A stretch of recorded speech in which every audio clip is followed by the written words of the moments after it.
نوع من الساسة هو؟ نائب فعال ونشيط. مهندس الإعمار.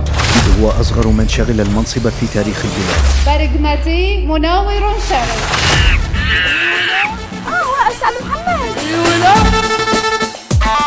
نعرف المشاهدين بالشخصية الواقعية للسيد محمد الحلبوسي. محمد الحلبوسي رئيس مجلس النواب. أستاذ محمد الحلبوسي. السيد محمد الحلبوسي. السيد محمد الحلبوسي على المنصة. مشيت بالدراسة، كان هواية الدراسة. مستوى التعليمي زبالة بس ينجح. أطلع الأول بالمدرسة. في بداياتها مع والدتي بالمدرسة، لأن كانوا يطلقون علينا عبارة ابن المعلم. صقرت الصف كله كان ابن المديرة.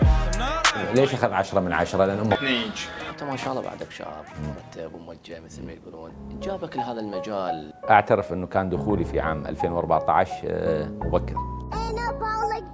سبقا قلتها أنا أشتغل بالقطاع الخاص. نجم فريق الدهن الحر. ما كان لي نية ترشيح. يعني مو برضاك، حيل قوة. الناس تحتاج إلى جهد خدمي واضح. الآن يعني تفضل، يعني هسه احنا تفضل.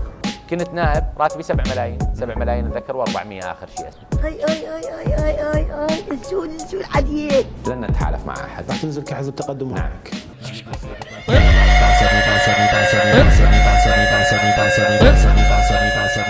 لو عاد بك الزمن الآن أو جرت انتخابات قادمة تمام، ستعود للتحالف مرة أخرى مع التيار؟ الجواب القطعي لا. أخذ نصيبه بالحياة ولم ينجح، وأوصلنا إلى ما وصلنا عليه. عشان أستاهل.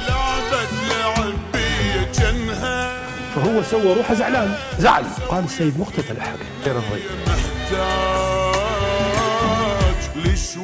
على مستوى التحالفات راح نشوف السيد الحلبوسي جالس ومتحالف مع خميس الخنجر أبو سلمة. صراحة يعني خلي أبسط لك السؤال. على شنو أنت أمي أنت؟ التحالفات صعبة. إيه التحالفات صعبة، المناهج تختلف.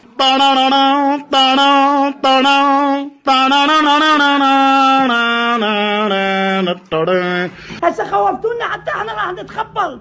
أخو هذا تفضل بالله يعتدي على أحد الضباط برتبة عقيد ضابط رفيع المستوى.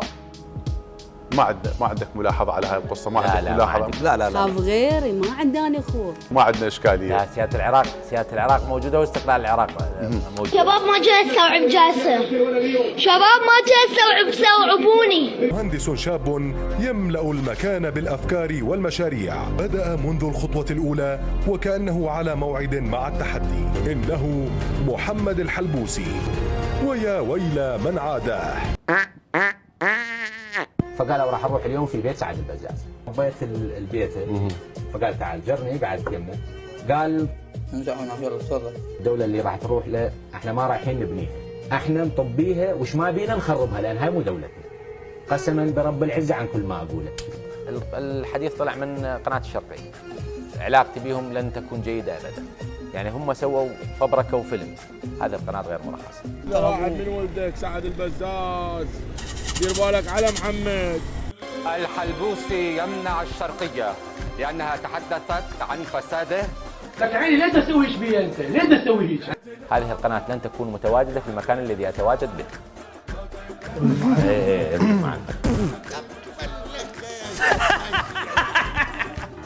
اكو سياسي جايب لي سيارة هدية.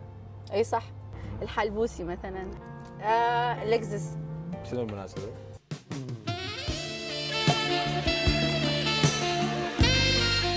وشكرا على السيارة سلوك. جاوبني. لا ضاع. خلي يتهنى بيك، خلي ايده بين ايديك، خلي يجيك بكل مكان مثل ما لك هاي جاكو عندك.